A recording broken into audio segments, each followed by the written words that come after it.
사람들에게서 발견되는 모순이 한 가지 있습니다. 그는 이 세상의 환경이나 물질적인 면에 있어서는 언제나 자기보다 더 나은 사람들과 비교하기를 좋아합니다. 그러나 신앙적인 면에 있어서는 언제나 자기보다 못한 사람과 비교하기를 좋아한다는 거죠. 교회에 안 다니는 사람도 있는데 그래도 나는 일주일에 한 번씩은 나가지 않느냐. 큐티가 뭔지도 모르는 사람인데 나는 그래도 생명의 삶은 구독하는 구독자 아니냐.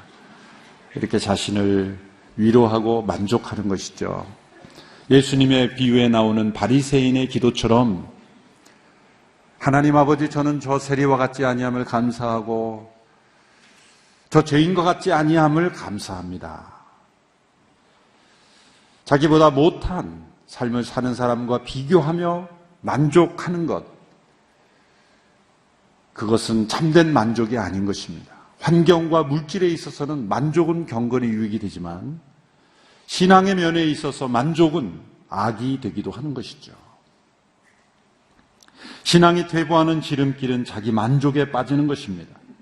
요한계시록에 나오는 라오디게 교회가 그랬습니다. 나는 부자라 부족한 것이 없다 말하지만 너의 곤고한 것과 가난한 것과 헐벗은 것을 내가 알지 못하느니라. 라오디게아 교인들은 자기 만족에 빠져서 자기 영혼의 상태를 정확하게 보지 못하고 있었습니다. 이 자기 도취는 영적 타락의 어머니와도 같습니다. 모든 것을 가졌다라고 생각하는 자는 아무것도 가지지 못한 것입니다. 다윗이 하나님 안에서 하나님의 마음 합한 사람으로 자라갔지만 어느 한순간에 영적 자기만족에 빠졌을 때 그는 죄를 범했고 하나님의 얼굴을 가리우게 되었습니다. 우리는 구원의 확신을 영적 자만과 혼동해서는 안 됩니다. 그리스도 예수 안에 있는 자에게는 결코 정죄함이 없느니라는 말씀은 하나님의 능력, 하나님의 약속, 하나님의 성품을 바라볼 때 우리가 확신할 수 있는 것이지 우리 자신을 바라보며 확신하는 것이 아닙니다. 우리 안에는 여전히 죄가 있고 부정함이 있고 연약함이 있기에 성령 안에서 끊임없이 우리를 변화해야 된다는 존재라는 것을 잊지 말아야 합니다.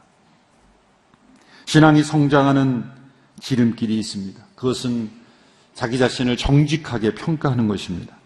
영적 성숙의 증거는 자기 평가의 능력입니다. 말씀 앞에서 자신을 객관적으로 볼 수 있는 능력입니다. 사도 바울이 만일 자신을 다른 사람과 비교했다면 그는 벌써 자기 만족에 빠지고도 남을 사람이었습니다. 그러나 그는 자신의 신앙을 다른 사람과 비교하지 않고 예수님과 비교했습니다. 우리의 신앙은 언제나 상대 평가가 아니라 절대 평가여야 합니다. 우리가 거룩하게 된 순간은 언제입니까? 우리 자만을 내려놓고 성령님께서 비춰주시는 자신을 정직하게 보게 되는 순간입니다.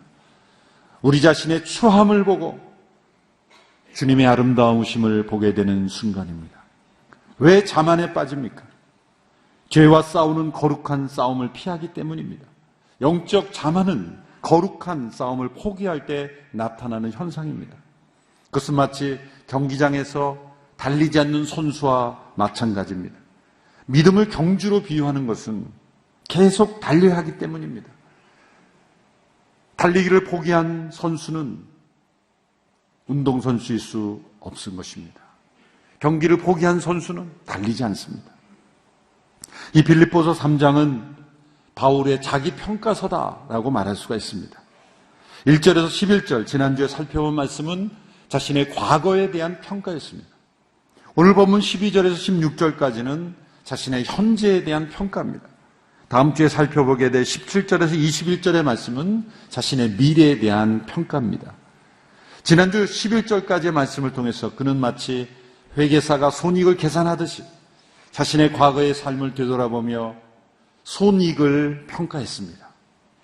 그리스도를 얻고 모든 것을 잃어버릴지라도 그리스도를 얻는 것을 가장 큰 유익이라 여기며 자신에게 유익했던 모든 것을 다 배설물로 여기고 심지어 해로 여기고 손해로 여기는 평가를 했습니다. 오늘 본문 12절 16절의 말씀에서는 자신의 현재의 모습을 평가합니다. 이제 손익을 계산하는 그 회계사의 모습에서 운동 경기장에서 힘써 달리는 경주자의 모습으로 묘사하고 있습니다. 적당히 달리는 선수가 아니라 필사적으로 달리는 선수의 모습입니다. 운동선수가 땀 흘리기를 싫어한다면 선수 자격이 없습니다. 승리에 대한 욕구가 전혀 없다면 또한 선수 자격이 없습니다. 운동선수가 자신의 실력을 발전시키지 않는다면 그에게는 결코 승리가 찾아오지 않을 것입니다. 사도 바울이 지금 현재의 자신의 모습을 성령님 안에서 자신의 모습을 평가해 봤을 때 자신의 마음속에는 경주자가 승리를 갈망하듯이 그런 갈망이 있다고 고백하고 있습니다. 그것은 예수 그리스도를 더욱 알고자 하는 갈망입니다. 10절, 11절에 고백한 대로 그리스도의 부활의 능력을 알고 그분의 고난에 동참하는 것이 무엇인지를 아는 것이었습니다. 만일 이러한 갈망이 없다면 우리는 자기만족에 빠져 있는 것입니다. 살아있는 몸은 배고픔을 느끼고 갈증을 느낍니다. 우리의 영혼은 인체 위와 같습니다. 먹을 것이 필요하면 위에서 신호를 보내서 고통스러운 신호를 보냅니다. 굶주린 자가 배고파하고 고통스러워하듯이 살아있는 영혼은, 살아있는 신앙은 날마다 배고파합니다. 그리고 때로는 고통스러울 정도로 갈망합니다. 시편 119편 기자는 헐떡거리며 주의 말씀을 사모했다. 며칠 동안 음식을 먹지 못한 사람처럼 그렇게 헐떡거리는 그러한 갈망으로 하나님의 말씀을 사모했다는 것. 만일 우리에게 이러한 갈망이 없다면 그것은 영적 자만에 빠져 있는 것입니다. 선수가 달리기를 포기한 것과 마찬가지입니다. 운동선수가 땀 흘리기를 싫어하는 것과 마찬가지예요. 영적 자만에 빠져 있는 모습이라는 것을 우리는 평가할 수가 있습니다. 우리 안에 이런 갈망이 있는가? 난 이런 갈망이 없다면 우리는 죄와 싸우는 영적 싸움을 포기한 것이고 우리는 비참하게 패배할 수밖에 없습니다. 사도 바울은 이러한 자신의 상태를 표대를 향하여 달려가는 경주자의 모습으로 비유합니다. 당시 헬라의 육상 경기장이나 전차 경기장에는 결승 지점에 멀리서도 볼 수 있는 그 크고 둥근 장대가 꽂혀 있었다고 합니다. 경기자들이 표대를 바라보며 달릴 수 있도록 한 것입니다. 오직 이 표대만을 바라보아야 빨리 달릴 수 있고 또 승리할 수 있는 것입니다. 이 동물 가운데 이 치타라는 동물이 있죠. 110km 정도까지도 달릴 수 있는 가장 빠른 동물이죠. 이 치타의 사냥법은 단순합니다. 한 가지 목표에 집중하는 것입니다. 사슴떼가 있는 것을 발견하면 사냥할 목표물을 정합니다. 치타가 뛰어나가면 사슴들이 이리 뛰고 저리 뛰고 도망갑니다. 그러나 치타는 가장 가까이 그 자신의 표적이 보여도 바꾸지 않고 자신이 목표로 한 그 목표를 향하여 달려간다는 것이죠. 신앙의 표대가 무엇입니까? 사도 바울의 고백대로 예수 그리스도를 온전히 아는 것입니다. 온전히 닮아가는 것입니다. 여러분, 우리의 신앙은 경주는 교회 안에서의 경주가 아닙니다. 어떤 경우에 교회 안에서 어떤 직분을 받으면 자만해져서 이미 도착한 줄로 여기는 그런 경우가 있습니다. 자신에게도 유익이 되지 아니하고 공동체에도 유익이 되지 아니하고 하나님 나라에 결코 유익이 되지 않습니다. 어떻게 이 신앙의 경주에서 승리할 수 있습니까? 첫째로 중요한 것은 절대로 도착한 것으로 착각하지 말아야 하는 것이죠. 사도 바울은 오늘 12절에서 어떻게 고백합니까? 12절의 말씀을 우리 같이 한번 읽어보겠습니다. 시작. 나는 이미 얻었거나 이미 온전해진 것이 아닙니다. 나는 그것을 붙잡으려고 쫓아갑니다. 이는 나도 그리스도 예수께 붙잡혔기 때문입니다. 바울은 자신이 이미 얻었거나 온전해지지 않았고 도착하지 않았다. 바울이 아는 예수님의 지식은, 예수님에 관한 바울의 지식이 성경으로 기록되어 우리가 그 지식을 통해 예수님을 알립니다. 그렇게 예수님에 관한 깊은 계시를 알고 기록할 수 있는 바울이 나는 이미 얻은 것이 아니라 도착한 것이 아니라고 말했다면 저와 여러분, 우리 모두는 어느 누구도 예수님을 안다라고 말할 수 없습니다. 바울의 이 불만족은 지식적인 불만족이 아니라 체험적인 불만족이에요. 날마다 그리스도의 부활의 능력을 깊이 체험하지 않고는 안다라고 말할 수 없어요.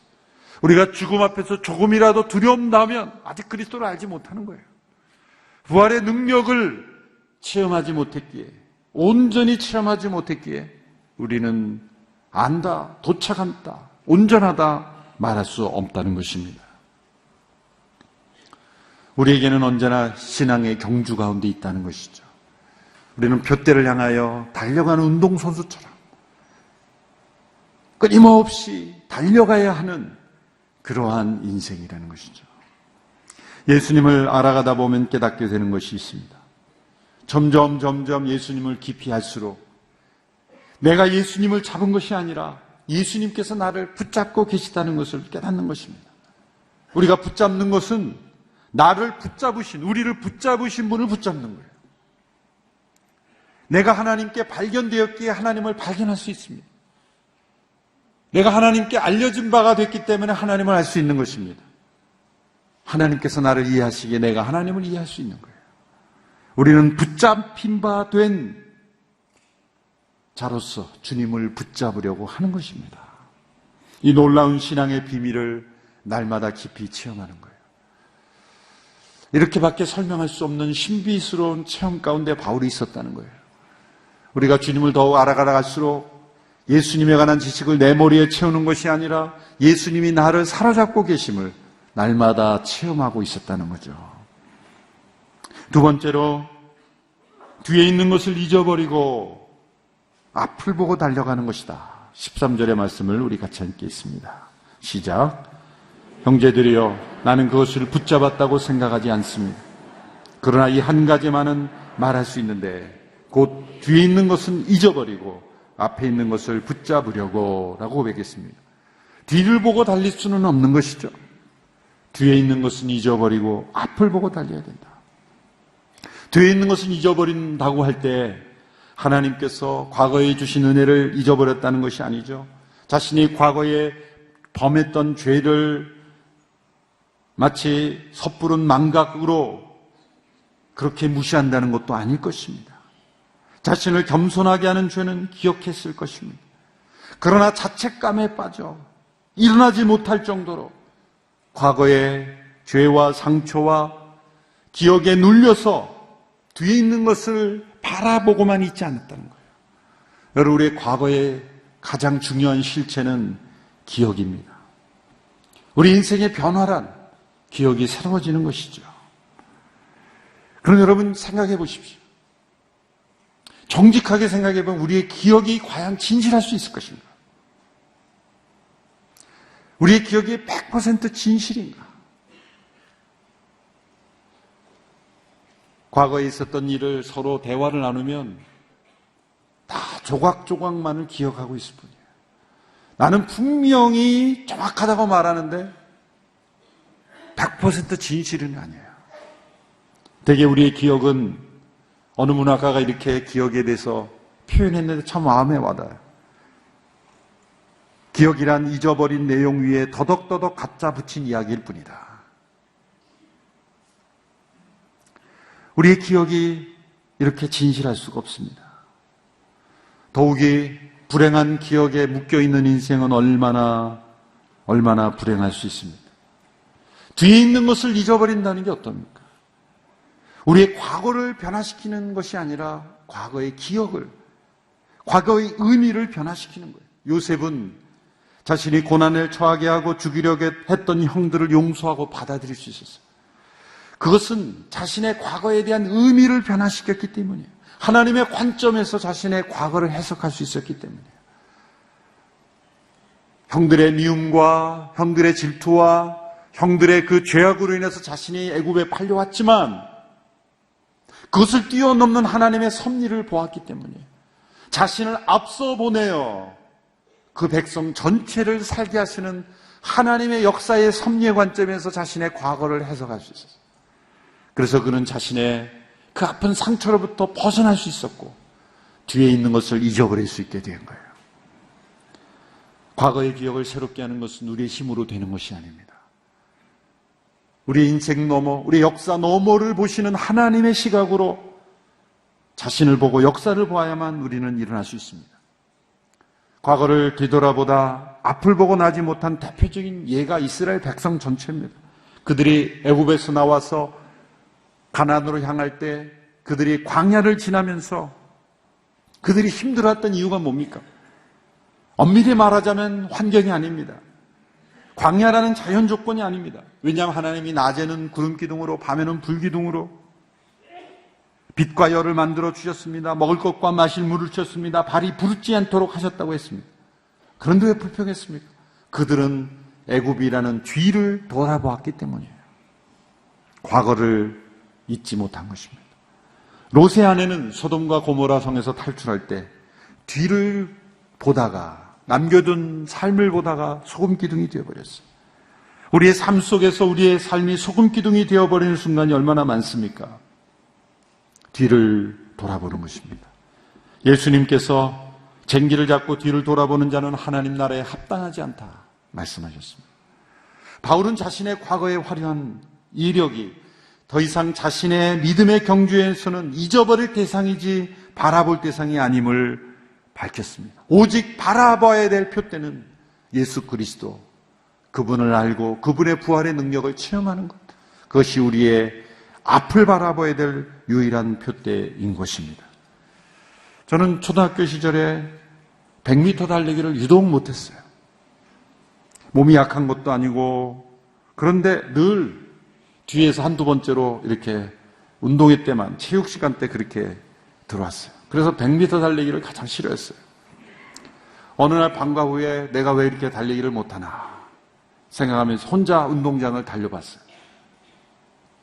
그때 그 이유를 깨달았어요. 제가 달릴 때 항상 눈을 감고 빨리 달려야 되겠다라는 그 간절함 때문에 눈을 감고 막 달리다 보니까 제가 달려온 길은 지그재그 했던 거예요. 결승 지점을 바라보고 일직선으로 달리지 않았다는 거예요. 둯대를 향하여 뒤를 바라보고 옆을 바라보고 달리는 인생이야. 물론 유명한 볼트인가요? 불트인가요? 자마이카 선수는 200m 달리면서 옆도 바라보면서 이렇게 즐겁게 달리지만요. 아무나 그렇게 되는 게 아니죠. 우리의 믿음에 있어서 때로 눈을 감고 열심이라는 것에 이 푯대를 앞을 바라보지 못하면 우리는 방향이 흐트러지는 믿음의 생활이 될 수밖에 없습니다. 14절의 말씀을 통해서는 셋째로 하나님께서 주시는 상을 얻기에 달리는 것이다. 14절의 말씀 우리 같이 한번 읽어보겠습니다. 시작. 그리스도 예수 안에서 하나님께서 위에서 부르신 그 부르심의 상을 위해 푯대를 향하여서 쫓아갑니다. 하나님께서는 상 주시는 분이십니다. 운동 경기에서 만약에 상이 없다면 선수들이 열심히 뛸 수 있겠습니까? 아무 상이 없는 경주에서 좋은 결과가 날 수가 없습니다. 승리에 대한 동기를 부여해 주신 거죠. 이 상이 도대체 무엇이냐? 정말 학자들 해석하기 어렵습니다. 그러나 하나님께서는 분명히 하나님께서 부르신 그 부르심의 상이 있다. 면류관이 있다. 영광스러운 상이 있다 말씀하셨어요. 우리 안에 그러한 영적인 동기부여를 일으켜 주시기 위한 것이죠. 이 부르심의 상은 구원으로의 부르심만이 아니라 우리 각자가 부르신 고귀한 소명이기도 합니다. 하나님께서 나를 어디로 부르셨는가를 알 수 있는 방법이 있어요. 어떠한 어려움과 형편 속에서도 반드시 내가 해야만 하는 일, 고통스러운 삶일지라도 포기하고 싶지 않은 일, 고난을 이기고 심지어 나의 연약함도 이기는 것, 이것이 하나님의 부르심입니다. 그 하나님의 부르심을 포기하지 않고 가는 것은 하나님의 상주심이 있습니다. 헬라 시대의 경기에는 승리한 경기자의 그 이름을 불러주고 그의 아버지의 이름을 불러주고 출생지를 불러줬다고 합니다. 어떠한 상보다 가장 영광스러운 것은 그 이름을 불러주는 것 아니겠습니까? 어느 연주가가 훌륭한 위대한 연주가 밑에서 그 바이올린을 배우고 이제 첫 번째 연주를 했는데 많은 그 관객들이 박수를 치고 환호를 했습니다마는 그의 얼굴은 그렇게 밝지가 않은 거예요. 근데 그의 시선은 저 발코니에 있는 한 나이가 지긋이 드신 한 어른을 바라보고 있었어요. 그런데 점차 그의 얼굴이 밝아지면서 그가 박수를 치기 시작했을 때 그의 얼굴에 미소가 됐다는 거예요. 바로 그의 스승이었다는 거예요. 자신을 가르친 그 스승이 나를 바라보고 인정해 주기까지 그의 마음은 만족할 수 없었다는 거예요. 그 이야기를 보면서 정말 우리가 어떤 사람의 칭찬과 어떤 사람의 어떤 갈채보다도 우리를 부르신 그 하나님의 부르심, 그 유일한 청중이신 하나님 앞에 이 코람데오의 믿음으로 하나님의 부르심의 상을 향하여 달려가는 것, 그것이 우리의 신앙이 되어야 될 줄로 믿습니다. 이 하나님의 상은 우리가 어떤 계획을 세워 성취를 이루었을 때 주시는 것이 아닙니다. 이 하나님의 부르심에 온전히 순종했을 때 주시는 것입니다. 둯대를 향하여 나아가는 사람은 게으르지 않습니다. 부르심이 없는 사람의 인생은 언제나 지그재그 달리는 방황일 뿐입니다. 빨리 달릴수록 더 위험한 모습입니다. 우리는 예수님처럼 다 이루었다라고 말할 수 없는 사람들입니다. 불완전한 세상에서 불완전한 사람들에게 둘러싸여 날마다 불완전함 속에 살아갑니다.